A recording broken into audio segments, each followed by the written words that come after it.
What's up YouTube? Having an investment property is a fantastic achievement, but what about when you sell that property one day? You have to pay taxes. So today I'm going to share with you a couple of different ways on how you can pay less capital gains tax after you sell an investment property. Let's take a look.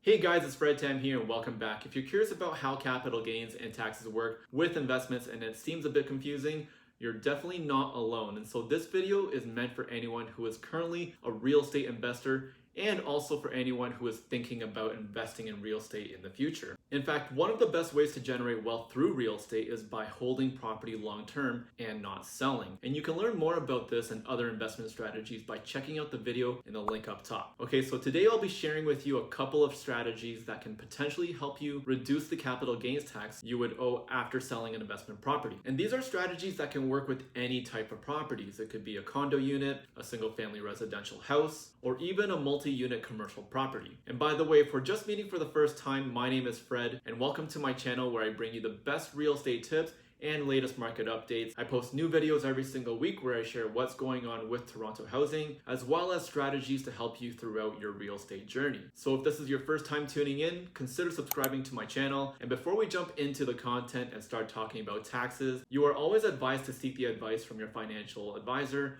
or other qualified professional when it comes to your finances. Okay, so first you might be wondering, what are capital gains and what are these taxes that we're talking about? And essentially what it means is that whenever an asset appreciates in value, that appreciation is known as capital gain. Investors pay tax on the value of that appreciation once the investment is sold, which is known as the realized capital gain. And in Canada, 50% of any realized capital gains are taxable, and that 50% is known as the universal inclusion rate, which really just means that you're only taxed on half of your profit. And I know you're probably thinking, well, half still sounds like a lot, and should you be investing if half your profit disappears in taxes? So here's a really cool fact. The 50% inclusion rate was actually introduced back in 1972. It was raised all the way up to 75% throughout the 90s. This was until Prime Minister Jean Chrétien cut it back down to its current rate in 2000. Also, I think it's a matter of perspective too. Try to think about it this way. Would you agree that paying taxes on half of your investment income is better than paying on taxes on the full amount of your regular income from a full-time job? Let me know in the comments section what you think. Now let's say you sell an investment property at a higher price than what you originally paid for it. This creates a capital gain, and half of the realized capital gain would be added to your total income for that year. So the amount of additional tax you would actually pay will vary depending on your marginal tax rate for that year. So this is important to keep in mind because the lower your marginal tax rate, the lower your capital gains tax is, which makes timing the sale of your investment property an important consideration. And that's going to be the first strategy that I want to share with you, which is timing the sale of your investment property. So as a property investor, I recommend taking the time to understand when the best possible time is for you to sell, since knowing the expected income isn't enough. You also need to understand how much of that income you get to keep. And to figure this out, you need to consider what your marginal tax rate is going to be. The lower your income in a single year, the lower your marginal tax rate is going to be, which means more money in your pockets rather than the government's. Now let's say you sold your investment property during the fall of the current year. Taxes would be owed about 6 months later. Now instead, if you sold at the beginning of the following year in January, you would have the remaining 11 or 12 months of that year plus the first 4 months of the following year, since the deadline for taxes is at the end of April. So altogether, that's about 16 months where you don't have to pay taxes on the realized capital gains. So selling an investment property at the beginning of the year can actually give you an advantage. By planning ahead, you'll have more control over how much you pay in taxes, and you control when you pay those taxes. And during that time, you can also create new opportunities for yourself, like reinvesting those funds in other high interest earning investments. Okay, so that's when your income is expected to be higher in a single year compared to your regular earnings. You can also consider timing the sale when you expect your income to be lower. This could be, for instance, due to a job loss, or maybe your spouse is going on maternity or paternity leave. And I'm going to show you an example of what this looks like, but before I do,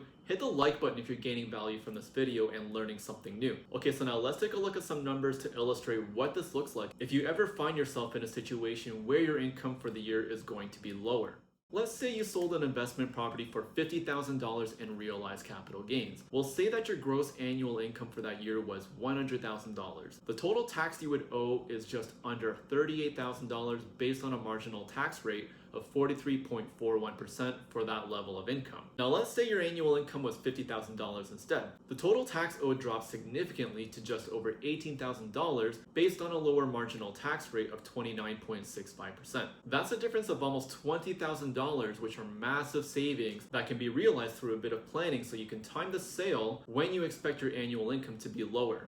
And if you're curious to know what the capital gains tax would be using some of your own numbers, you can check out the Simple Tax online calculator that I linked in the description below. Plug in your numbers and leave a comment if they come out higher or lower than what you expected. Also, if you're a small business owner, you can try timing the sale of your investment property during a year when your expenses are higher. The higher your expenses, the more deductions you'll have to help reduce your income. And this brings us to the next strategy, which is to create tax deductions. And a popular way to do this is through the use of tax shelters. This works well if you have a significant amount of contribution room with your RRSP. The more you're able to put towards your retirement savings, the more tax deductions you'll end up creating for yourself. And this is why some people holding either real estate or stock investments that are expected to generate a high income if they sell might prefer to pay their taxes every year without making any contributions to their retirement savings. This is because they anticipate that they'll need the contribution room in the future when their income is guaranteed to be higher when they sell that investment. And now don't get me wrong, I'm a big fan of setting aside money and making plans for retirement, but I think we sometimes go into an autopilot with our annual contributions when it doesn't always make sense to do so. So the next time you put money in your retirement savings, consider whether or not it's the right timing. If you expect your income to be fairly consistent every year, maybe you want to save that contribution room so you can have it available in the future. So hopefully this opens up your mind and the way you think about how and when you invest in your RRSPs. Now, one thing you might be thinking is, well, if I can tax shelter using my retirement savings,